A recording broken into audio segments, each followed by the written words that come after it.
Good afternoon and welcome back to the Ask Dr. Renee Show. In case you've never watched the show, this show is here to motivate and inspire you to live the life you deserve. Because let's face it, you guys, we only have one life. This is not a dress rehearsal, so you might as well live it up. My guest today understands that perfectly because as you see, it says she's the First Lady of Leisure. I completely understand that sentiment. But you guys, today is the 100th episode of the show. So thank you so much for being here with me. Those that were here from number one, those who picked up in the middle, or you just picked up this season. Thank you so much for being here with me. We've had amazing people on the show. Teddy Riley, D Nice, Lisa Nichols, Michelle Williams of Destiny's Child, Kwame, Paul Carrick Brunson's been on 3 times. Royale Watkins been on 4 times. Who else? We've had so many amazing people, and I am thankful that all of them decided to share their stories with me. So today is no different. Today we have Jolyn GC. Totally. So Dr. Renee, how you doing? I am great. I'm so excited to have her. If you guys are not familiar, you're going to love her by the end of the show, and you're going to be watching all of her stuff too. But she is the co-creator and producer of the Come Up series. And so if you don't know what that is, you will by the end of this hour. And you will probably go subscribe and join the other 50,000 people who have subscribed because they hit 50,000 2 weeks ago. And of course, they have a fabulous Facebook group that is full of 10,000 plus people. So, Jolyn, welcome to the show. I'm so excited that you accepted my lovely invitation.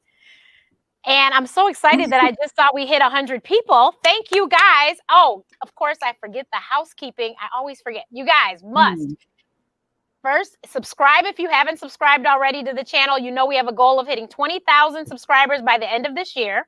And comment, like, share, start a watch party wherever you're at. We're on Facebook, we're on LinkedIn, we're on Periscope, we're on Twitch. Please let people know that we are here and we are trying to help you get to where the money resides, because when you have money, you have options in life and you can make better decisions about things. So Jolyn is no exception. She knows that too, and she preaches the same thing. So Jolyn, I start every show the same. What did you want to do when you were growing up? Oh my gosh. Let me see. What did I want to do? There was all kinds of things. I think the number one thing was to be an artist.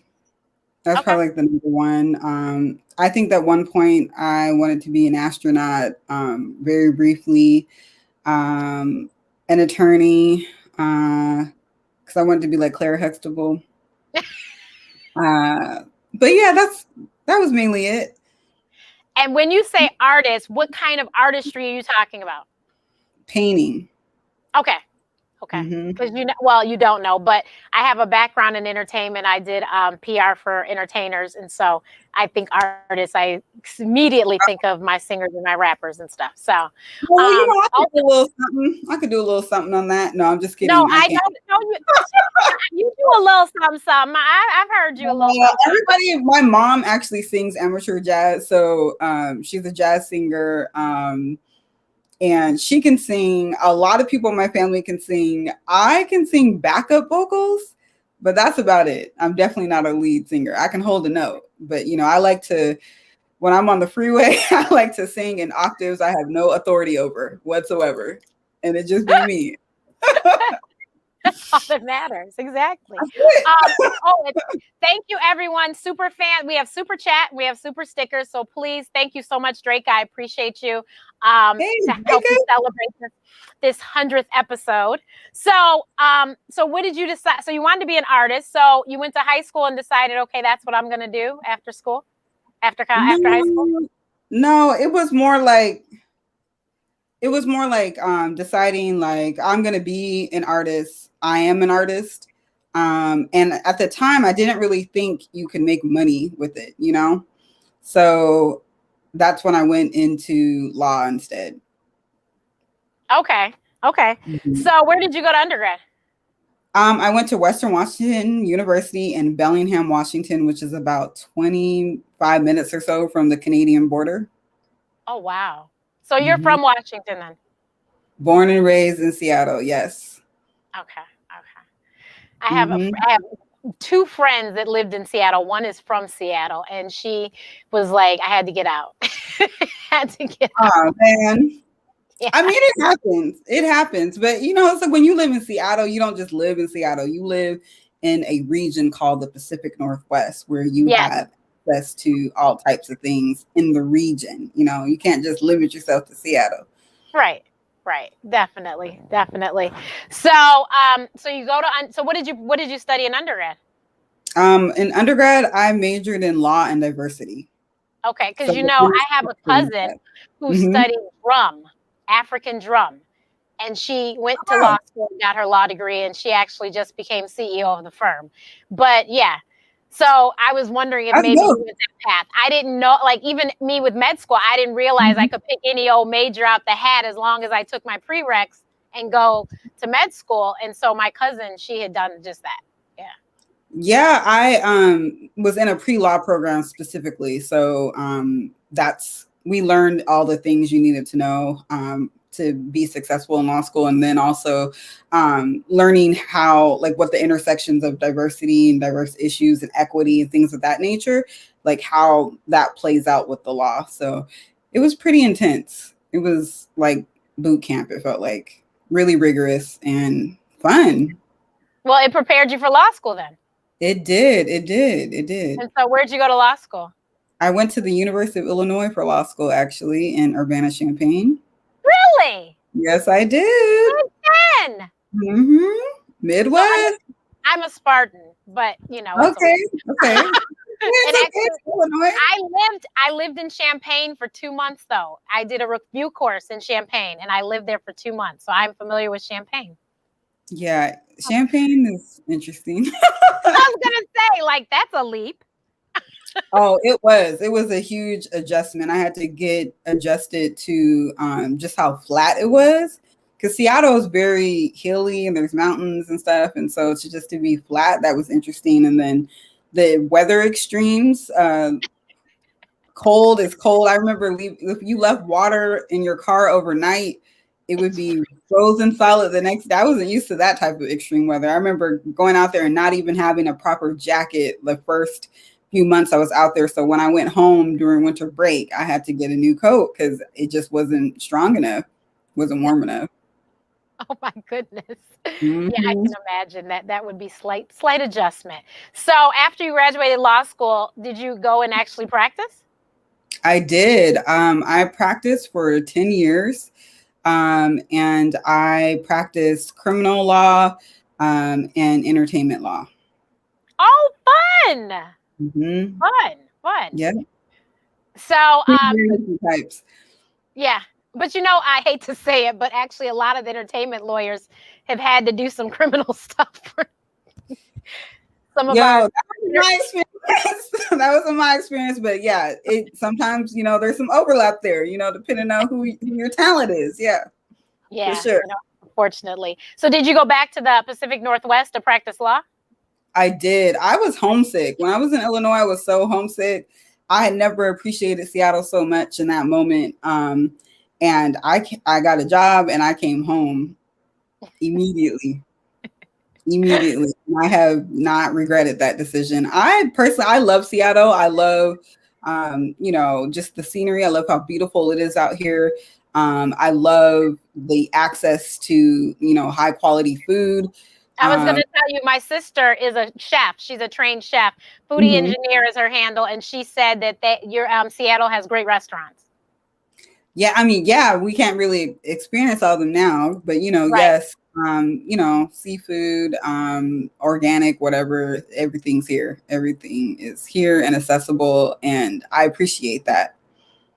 Yeah. Well, now after 10 years, what was your feeling? Why did you leave? Oh man. So I was practicing criminal law, and at the time I was a prosecuting attorney. And they never tell you how hard it is to prosecute in your own community. So just imagine being in court and everybody.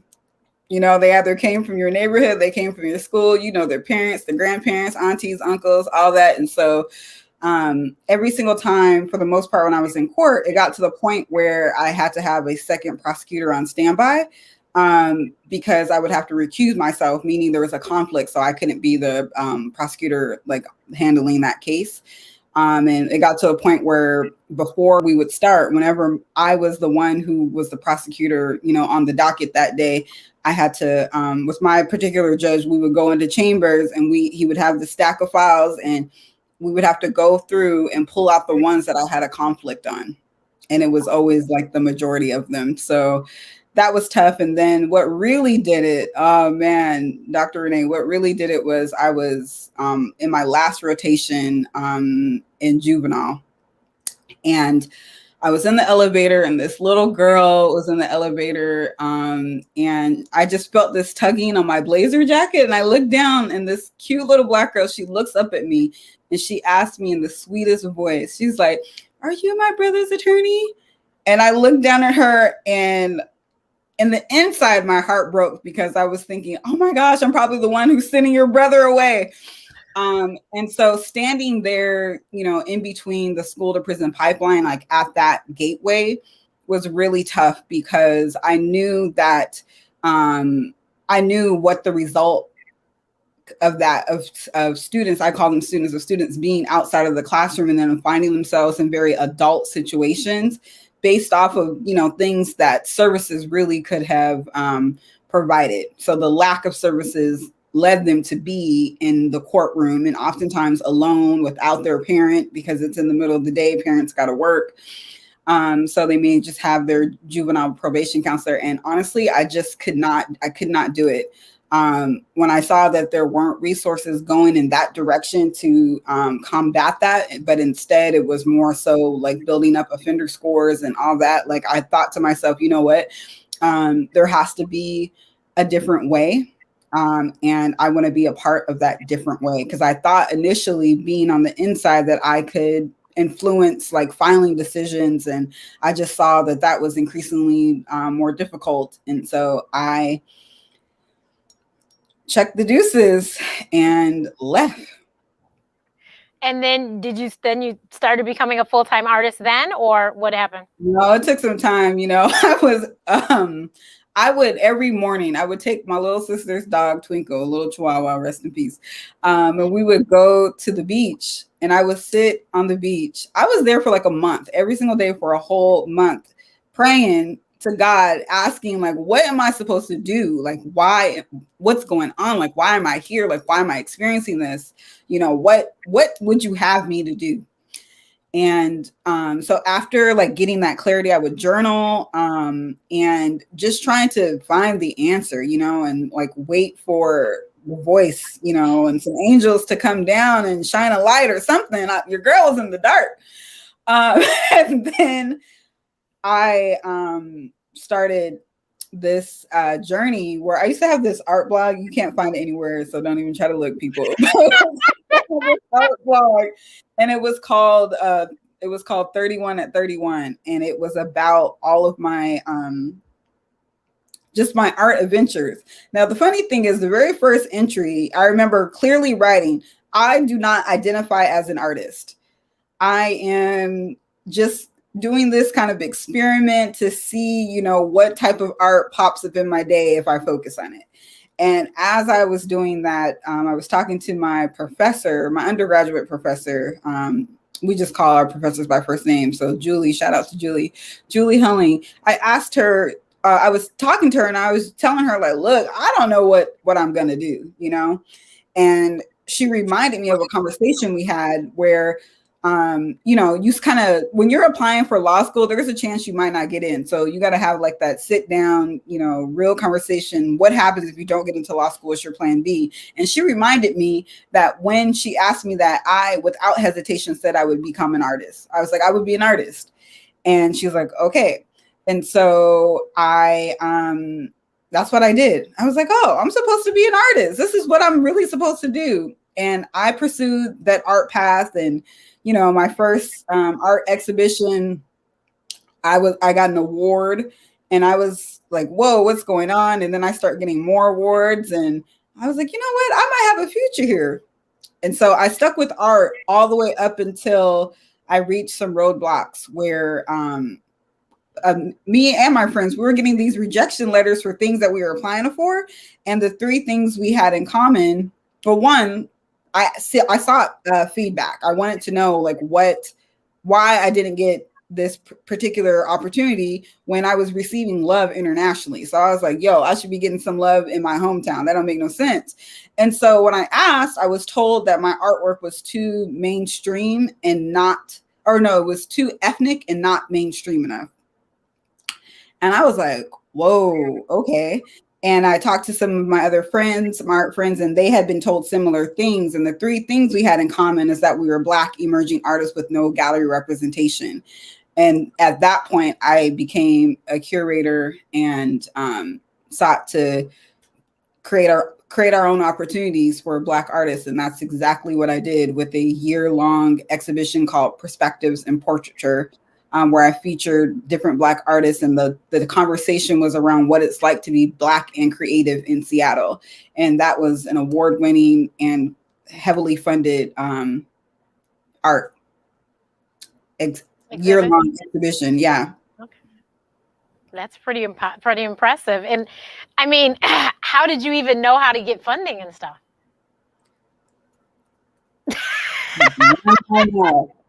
Run my mouth. You know, you got to pull people to the side and spit that game, you know? So that's what I did. You know, I just went out, I talked, I applied for different things, and I really, I started impressing upon those opportunities. Like, look, I'm going to do this with or without you, and I'm going to be successful with or without you. So it's totally up to you if you want to get behind this vision. And it resonated, and people were cutting checks.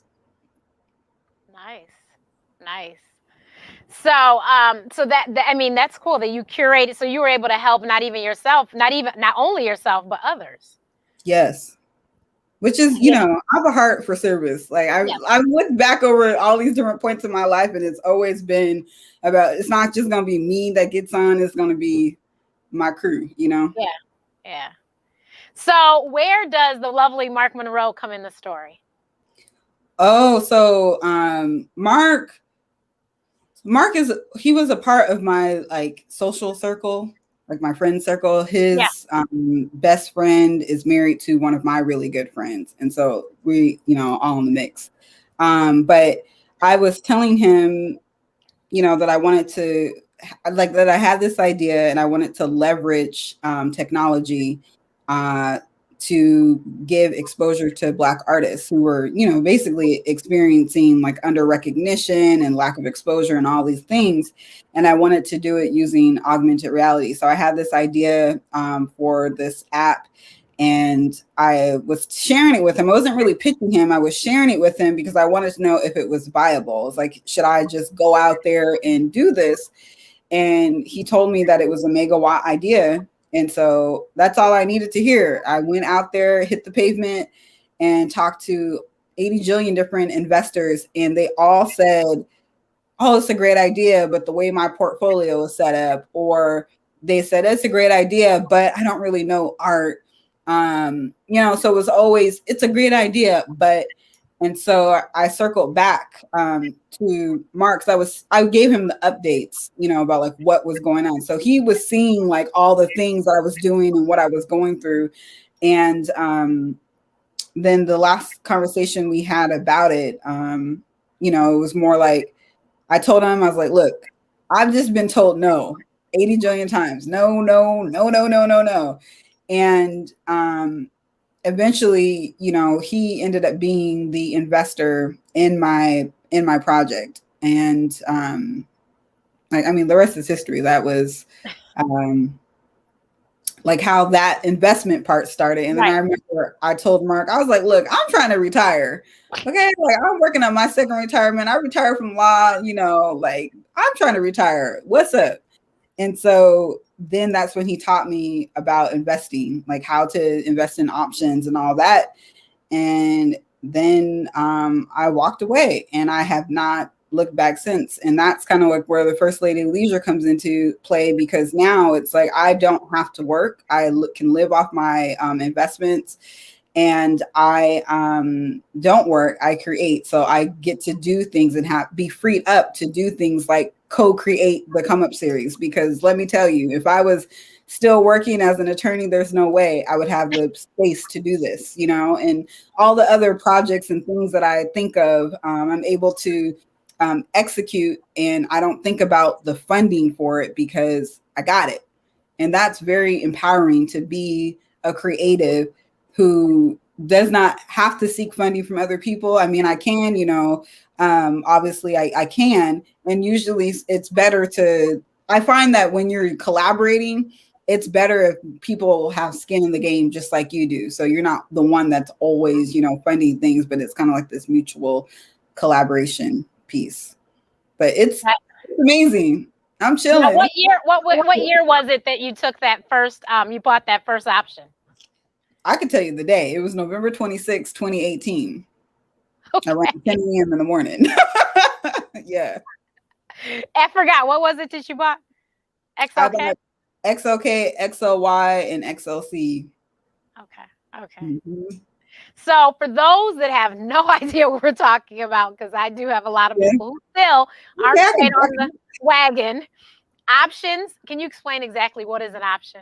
Yeah, so options basically is, so you have stocks, and then you have options, and options really just give you the right. So think of it like this: you have the option to purchase a stock at a certain strike price, and the strike price is where they got that from, like striking a deal.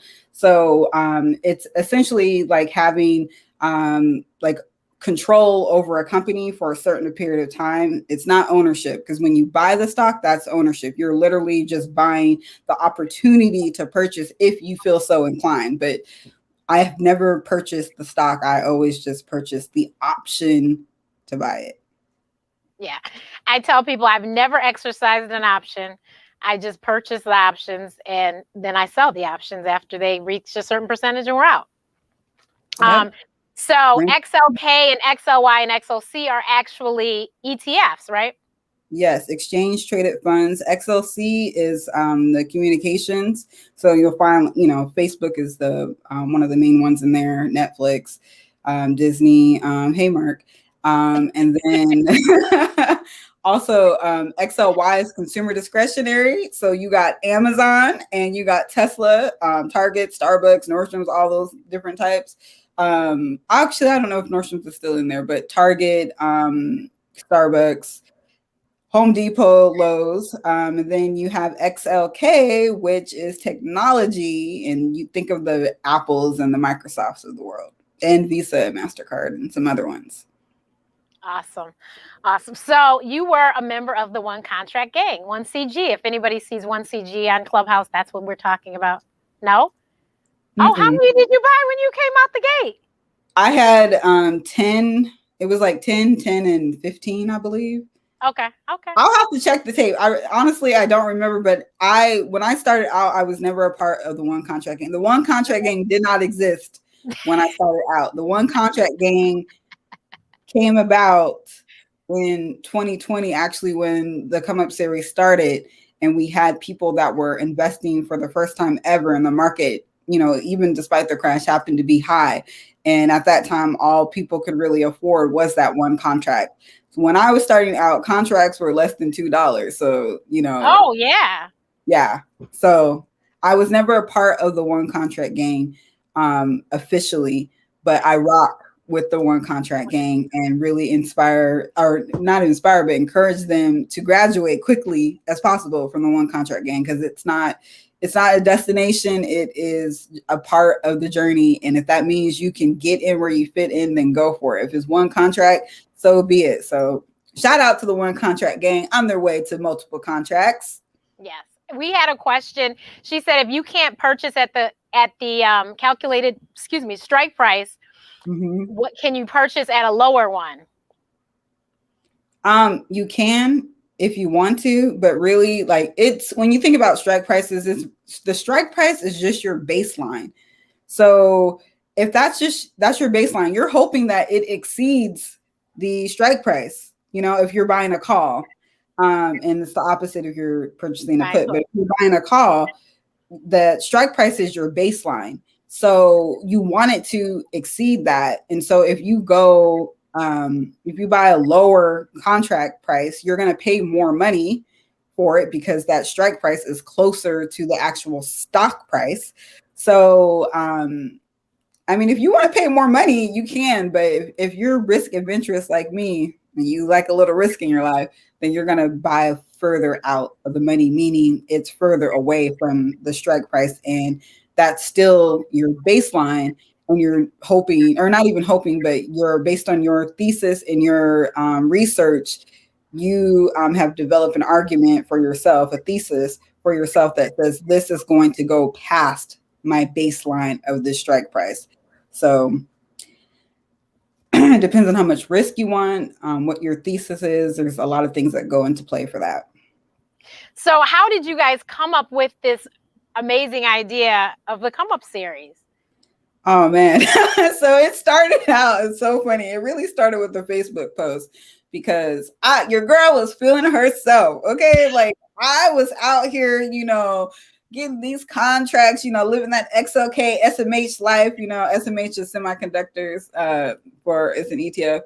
And you just really couldn't tell me nothing. Okay. And I have made a post and I was sharing, you know, about, what my, you know, performance was, you know, returns, all that kind of stuff. And I tagged Mark, and immediately our DMs, text messages, everything was just blowing up. People were like, what? I need to get on, you know, and all this. And so it was starting out as like it started on Facebook, actually. We went live on Facebook and started talking about these options. And then ultimately we moved over to YouTube. Now, when you went live, where did you go live? Just on your profiles? Because there was no group yet, was there? No. Oh my gosh. If you find that archive footage, it is so janky. Oh my gosh. It is so embarrassing and so janky. Our tech was so messed up. Like, I think we just went live. Like when we went live from Mark's personal page, I believe. And then he had me, like, I think it was on the phone or on an iPad or something. And he faced the screen, like towards the screen. So you can see me, like, just picture like me, like here, like, you know, it was so bad. Very humble beginnings, very, very humble beginnings. But hey, you got to start somewhere. And some people don't even start. So I agree. Mm-hmm. And you can't let technology or whatever stop you. You just have to start. Thing stop you. Let no thing stop you. Not even janky technology. No. Okay. I tell everyone my 100th episode, please go back and look at the first one. I used the computer, the little camera on the computer. Okay. And I used my Target lamp that I had bought at Target to light me. Okay. And, you know, and I didn't have a mic, and I didn't have any, I have two computers right now. I have one computer, and the microphone and speaker were all coming through the computer, and I did the best I could do. We were on Wi-Fi. Now we're on Ethernet, you know, all these things. So we've grown. We got, you know, some nicer equipment and stuff, but you got to start somewhere, and done is better than perfection. That's what they say. Done is better than perfection. So you clearly, after you did that, you saw people were watching and were like, wait a minute, we have something here. Yo, we were lit. We had 20 people, 20 faithful. Shout out to Linda, because Linda was one of those ones that was there. But for me, it didn't matter who was watching. I was glad somebody was watching. And I knew that eventually, like, it would grow, you know, but I was excited for whoever showed up. And just like I'm excited now for whoever shows up, you know, consistency. Yes. So in case those that don't know, the Come Up series is every Tuesday and Thursdays at what time? Tuesdays it's 5 p.m. Pacific Standard Time. And then on Thursdays at 6 p.m. Pacific Time. Yeah, so you can watch it right here on YouTube. I actually have the link in the box below on YouTube to their channel, so you can definitely make sure you subscribe and tune in. And like I said, they do have a Facebook group also. It's a private group, and you can get in there. But honestly, the community is just ridiculous. Like these people, I think these are people that probably didn't know what an option was in 2019, but now they can help others. And, you know, there's great, amazing discussions in the group about different options you're buying and why you're buying or why you're selling and when you should. And, you know, people put pictures of charts and we'll read the charts together. It's just such an amazing community. So shout out to Mark Monroe, of course, and Jolyn, who did this. And I mean, it has just grown. I mean, 50,000 in less than a year is pretty impressive. Yeah, that's their YouTube page. Right. And for the Come Up Cousins on Facebook, you know, you got to apply because those are scholars. So you got to answer some questions. And, you know, people will DM me like, I didn't get in. And I'm just like, I don't got nothing to do with that. I don't even run that page. Okay. Like I come in, you know, laugh, you know, send some messages or whatever, but I don't run that. We have an awesome team of admin who run that page. So for those of you who are DMing me, asking Mark about, you know, why you didn't get in or you've been waiting for a month, you probably didn't answer all the questions and that's why you got denied. They take it seriously. They do. And I mean, it's funny because some people are afraid to ask a question in there, but then you ask a question and somebody will answer, and it's pretty awesome that they answer and help you out. But I just find it so exciting that so many Black people are talking about investing right now. Yeah, it's awesome because, you know, the Come Up series is on a mission to close this racial wealth gap within a single generation. And we did not come to play and we did not come to delay. So it's like, you know, all of our content is free. We don't have a course. So you essentially can make your own course from the free content. And really, it's important that you come to work. You're not going to get spoon fed. This is not that kind of party. You're going to roll up your sleeves. You're going to bring a dish to the cookout, you know, and you know. Yeah, exactly. Mm-hmm. So I have to ask, how did you guys get Kathy Wood? Oh, man. Mark had put out a post on, I don't know, his Instagram or Twitter, you know, saying he wanted Kathy on the show. You know, everybody wants Kathy. Kathy she's that one right now, you know. And it really was an effort led by the cousins, and, you know, shout out to Tivo as well, who supported and pushed for that. The cousins were sending out messages to ARC, Invest, really just individual letters talking about like their experience of the Come Up series and even their experience as far as investing in ARC and having options contracts in ARC. Or ARC K, and then some of the other ARC funds.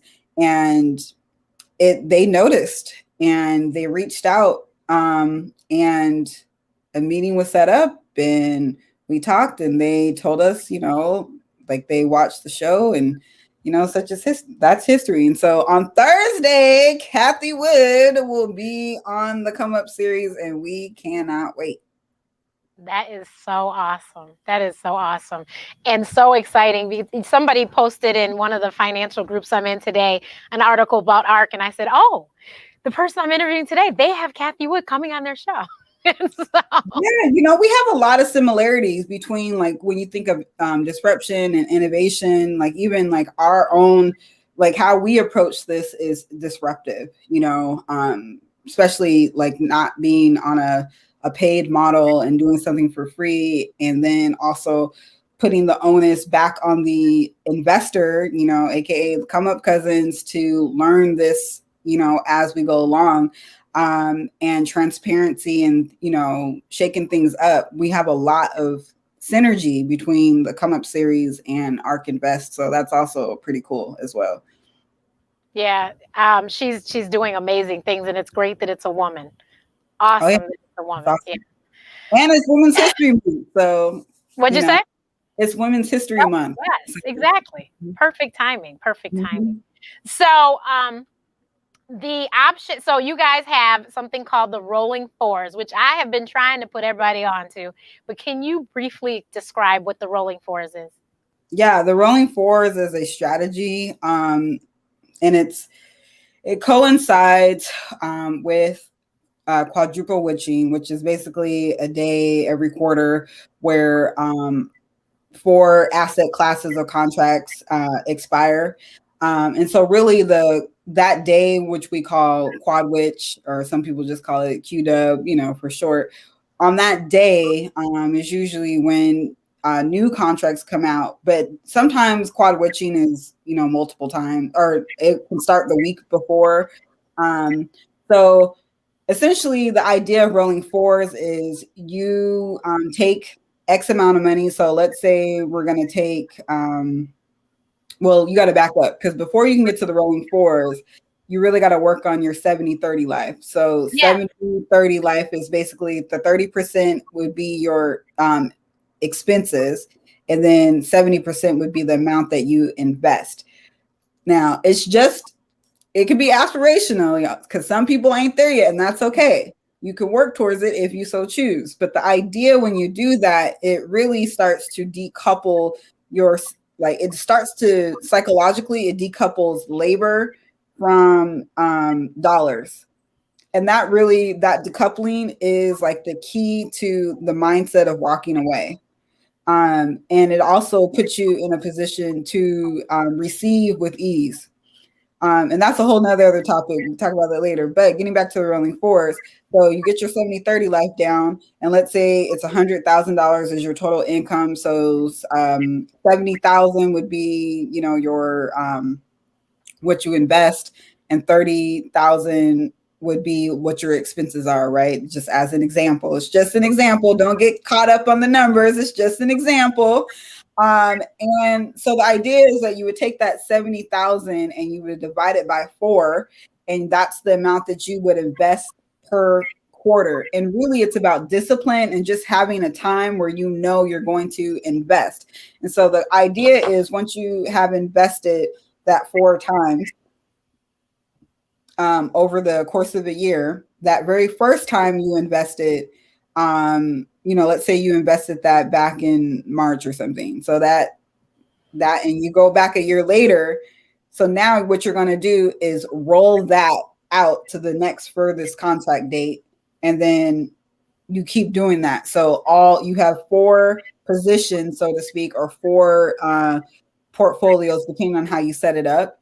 They now roll. So that's called the rolling fours.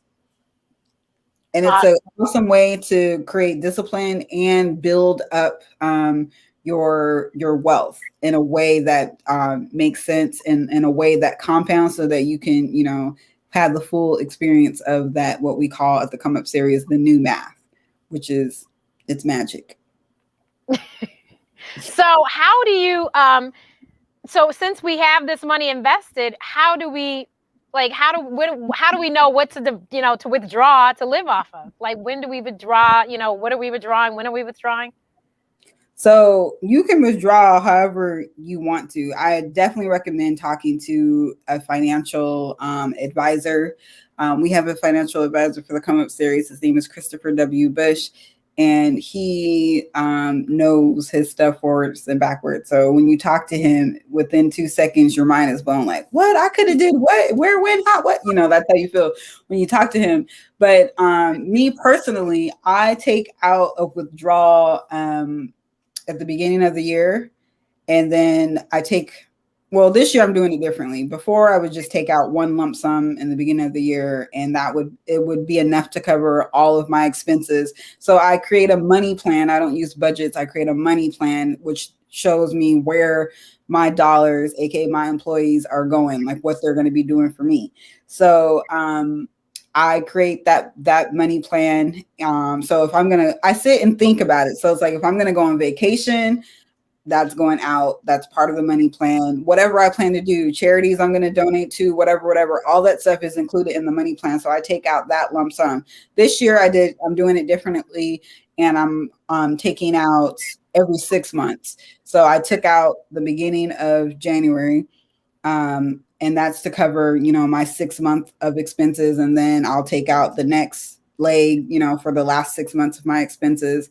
And that's how you do it. But it really depends on your, the different accounts you have, and just how your individual financial empire is set up. Like mine is set up differently than, most people, I'm sure.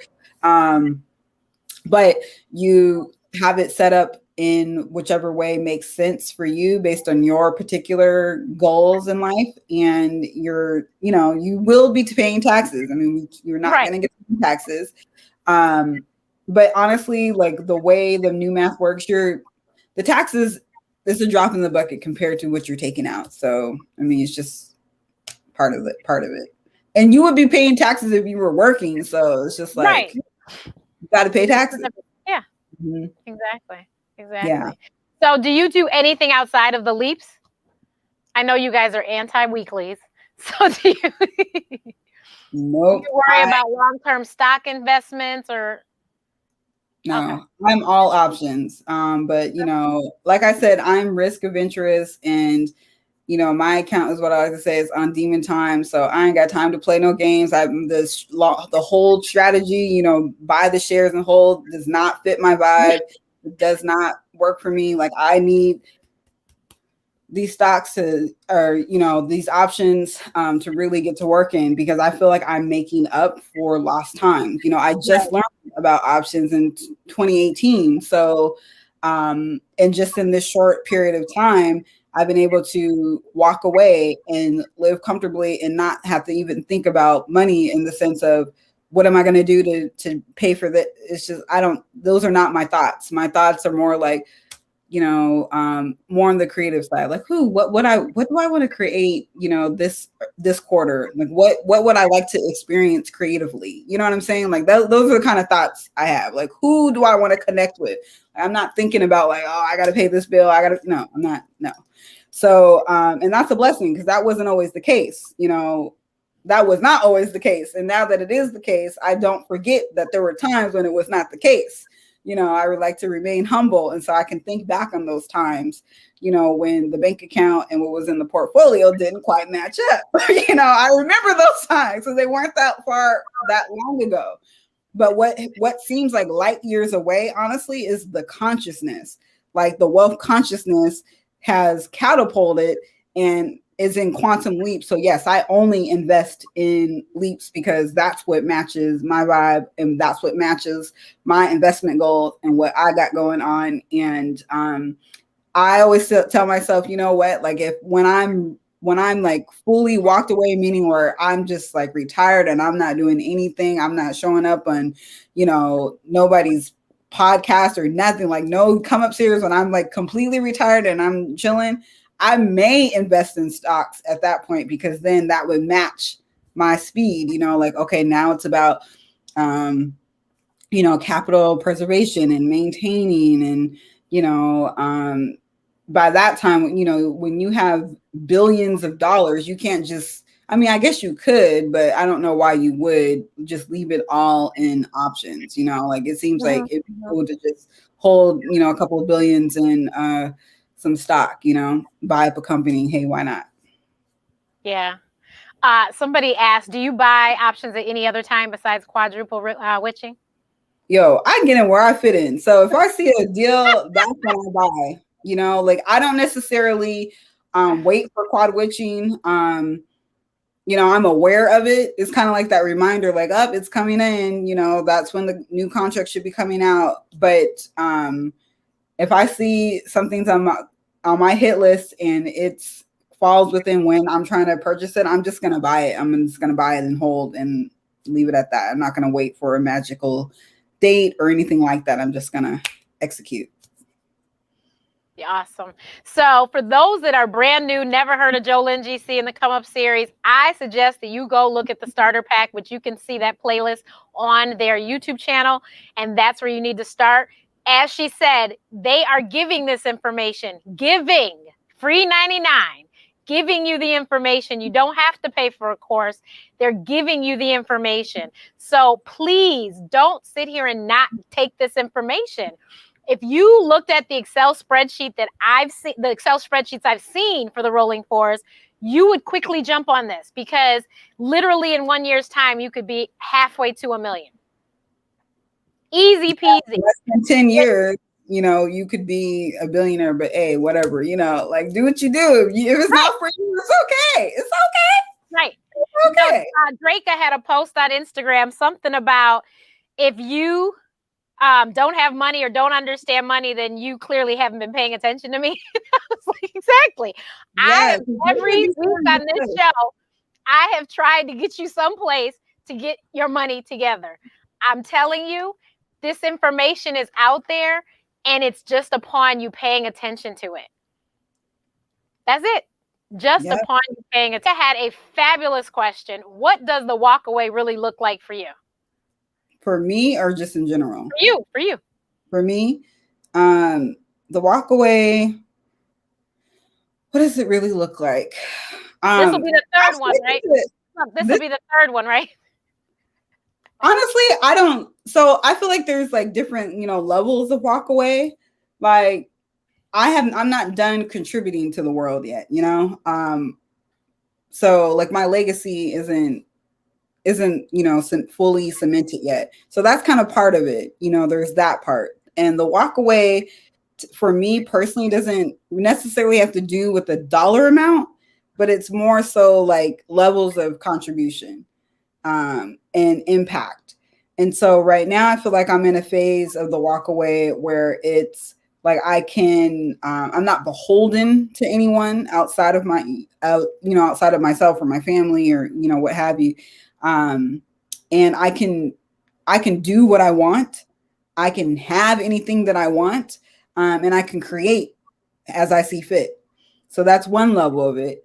And then there's another level where it's like, okay, well, now that I've done all these things, now what am I going to do to work with others and combine with others who can do the same things, you know? So then it's like, what does that impact look like? And then after that, it's just like the wealth gap is closed. The racial wealth gap is closed. We're all billionaires and we are self-sustaining. We are healthy. We are whole. We create freely and we are free to be, you know, Black and brown was just free to be. And there's nothing after that. You know, it's like free to be, period, or fill in the blank, free to be whatever it is that you want to be. So there's different levels for me personally when I think about that. But yeah, I hope I answered your question, Draca. Oh, you did. And I think that I really like that you said you're trying to close the racial, the gap. This whole thing about us not being able to have, and you know, and it's unfortunate that these conversations aren't had at a much younger age, which is why I have a girlfriend who I told her, make sure your son is watching today and make sure that, you know, because, and it actually several of the episodes, because I was like, I know this young man wants to, you know, he wants to buy a car, you know, he's just turning 16 and all these things. But I know that he has the mindset. He's an artist too. He's a photographer. And so shout out to Dave. But so I know that he wants to get to the money, and I know that he has the mindset to be able to do it. It's just all about education. And if you don't know what you don't know. And that's what I learned last year when I learned about options. All I knew about was buying stock. That's all I knew. Mm-hmm. My dad had talked about it. You know, I'd seen it on TV. That's all I knew. I didn't know options was even an option. I knew I looked at the price of Tesla and was like, there's no way that I'm purchasing a share. And then I found out about options and was like, oh, so I've made money off of Tesla several times now because Tesla. Yeah. So, you know, I understand. I know that now. So I think that it's amazing that Black people are having this conversation because, of course, you have Victor Jones with Doe, and you have the Wall Street Trapper, Earn Your Leisure, Ian, with Market Mondays. I mean, there's so many things out there, but it's so amazing.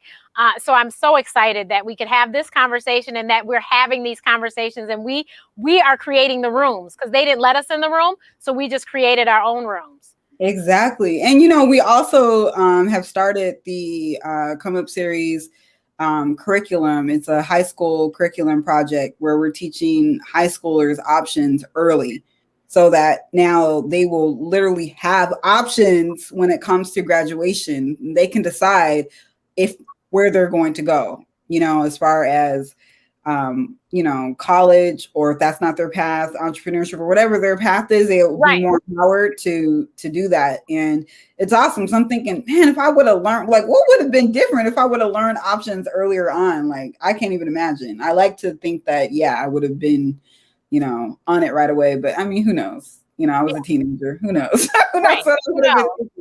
But I'm excited for this new generation to have the option, because then they can maybe pay cash for school rather than taking out loans, because then, you know, that's all that was turning in one of their, you know, contracts. Yeah. So I'm excited that, you know, that we are helping to turn the tide for all these people. But I just have to say thank you so much for being on my 100th episode. And you guys, we did have a raffle, and I'm going to tell you who the winners are. So we have 5 prizes, and I should probably look at those too, because I will forget something and then I'll be mad. Hold on. So we were blessed with a prize from Wall Street Consortium, Mr. Charles, a one-on-one with Mr. Charles. And I'm sure you're familiar. Another Black person that's doing very well, but to have a one-on-one with him would be very powerful to somebody. So I said you had to be present to win. So let's see. Is Adrian Walton watching the show? Adrian Walton, are you there? You need to type in the chat, and Foodie Engineer needs to see you. And you are the winner of Mr. Charles's one-on-one. Congratulations. Okay, I don't see anything yet. Let's see. And then David Wilson, you are the winner of Jay's Bond Mastery course. David Wilson, I need you all to type in the chat. Somebody better go call their cousins and tell them. Tell them their names have been called. They only have so long. And these are actually Mr. Charles is the only one who hasn't been on the show yet. And Mr. Charles will be, but so everyone else are past guests. So Jay's been on the show. The next thing we have, the Krishan Lampley, who actually is a woman who created her own line of wine products, of wines. Ooh. She has 7, I think, different wines. Well, she created a candle line now, and they are amazing. We have them here at this house. We love them. And so the Lampley candle line, and that will go to Lucy Howard. Is Lucy here? I don't see anyone yet. Okay, I will keep moving. And then we have Shantae Bradley. Shantae, you won 1 hour session with Draca, Finance on Fleek. So I need you to type in the chat, people. Come on. I know a couple of them. I think they posted that they were going to come, so you should be here. So we shall see. We shall see. Up there's Shantae. Congratulations. Yay, congratulations, Shantae. Perfect, perfect, perfect. So now we're just looking for Dave and Adrian. Lucy is here. Congratulations, Lucy. So I need you guys to get in touch with Foodie Engineer. Foodie Engineer, grab those people's information for me. That's my sister, the executive producer, and she will make sure we get you your prizes. So make sure you get in touch with her.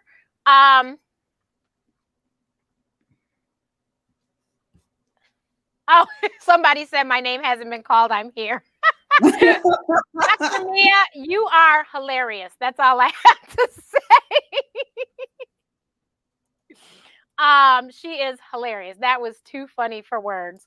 But you guys, so I want to make sure that I did not upload it and I should have, but there is a teaser out there. If you follow me on Instagram, on Facebook, you will see there's a lovely teaser for the month of March. Next Saturday, we have Bevy Smith of Bevelations on Sirius XM, of Fashion Queens on Bravo, of Page 6. She'll be here. And then the following Saturday, we have April Watkins, who is actually the wife of Royale Watkins, who I said has been on the show 4 times.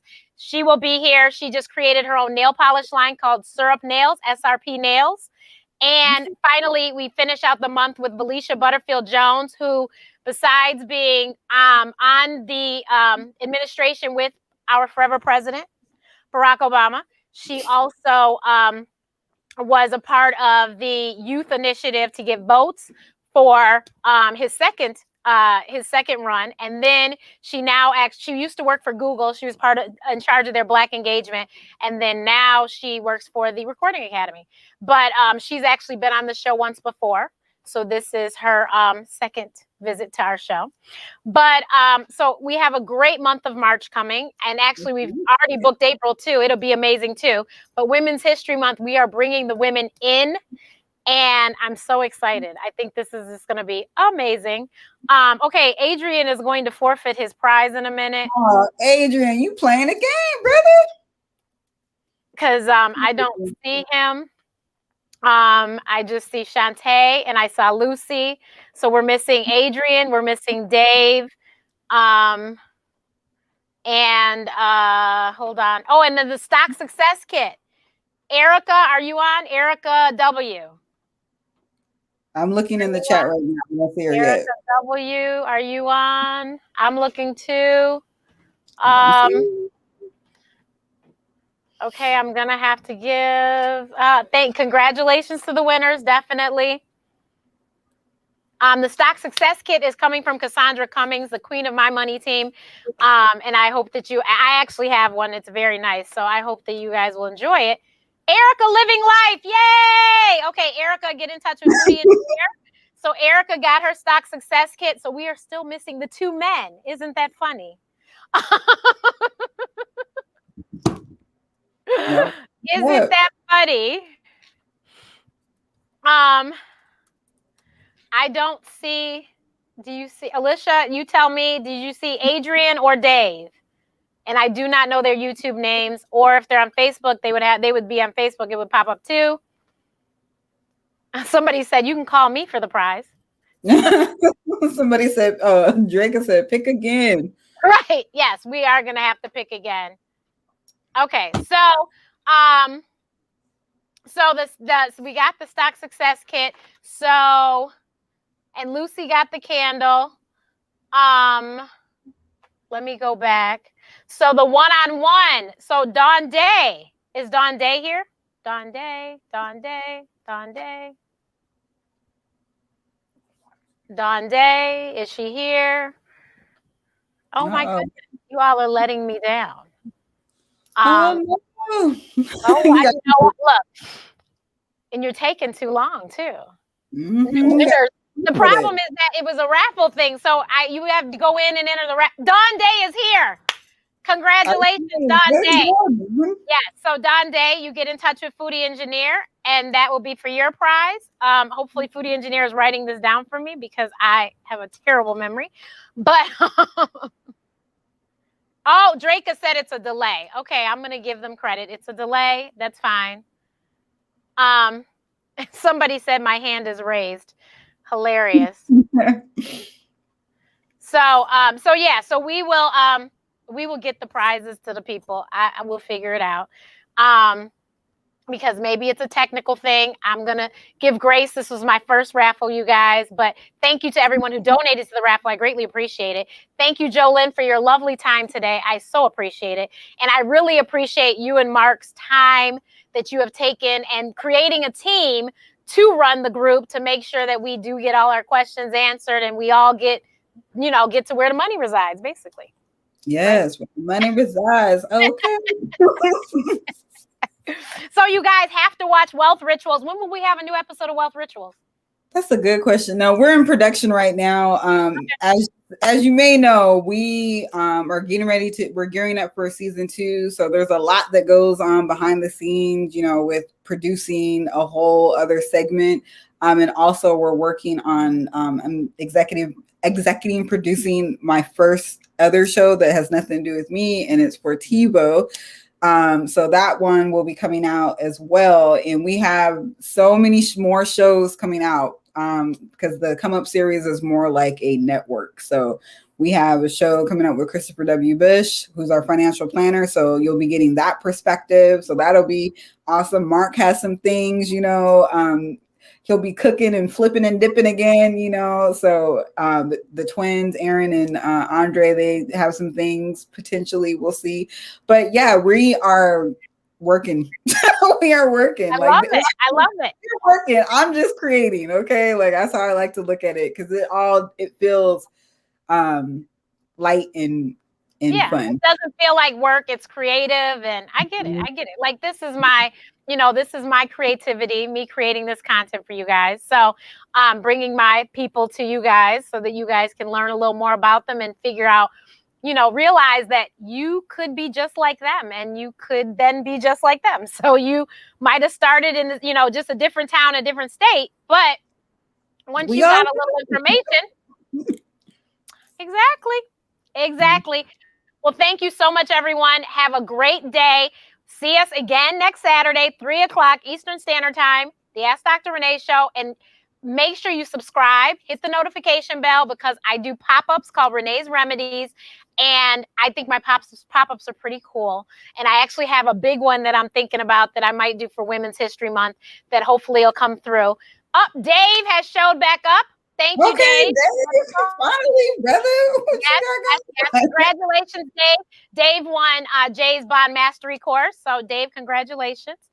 I do want to say thank you to Draca. I want to say thank you, Draca, for making the connection. Yes. Thank you, Draca. That was awesome. Yeah, you guys, Draca is another producer of the show you just didn't know, and she's gonna send me an invoice in a minute. But everyone, have a great day. And okay, can you finish us off with another totally? I can't do it on cue. Oh my gosh. And totally only goes at the beginning of the show. I can't do it on cue. It won't come out. It won't come out right. It just won't. You guys have to watch the beginning and watch the wealth rituals, and you'll see what I'm talking about. And but everyone, I hope you guys, if you don't watch Tuesday, you'll be watching Thursday, March 11th, 6 p.m. Pacific Standard Time. Kathy Wood, the Queen of Arc, will be on. 5 p.m. 5 p.m. I'm sorry, 5 p.m. Pacific time. So that would be 8 o'clock p.m. Eastern. Please, please, please don't miss it. It's going to be a hot seat. Bye.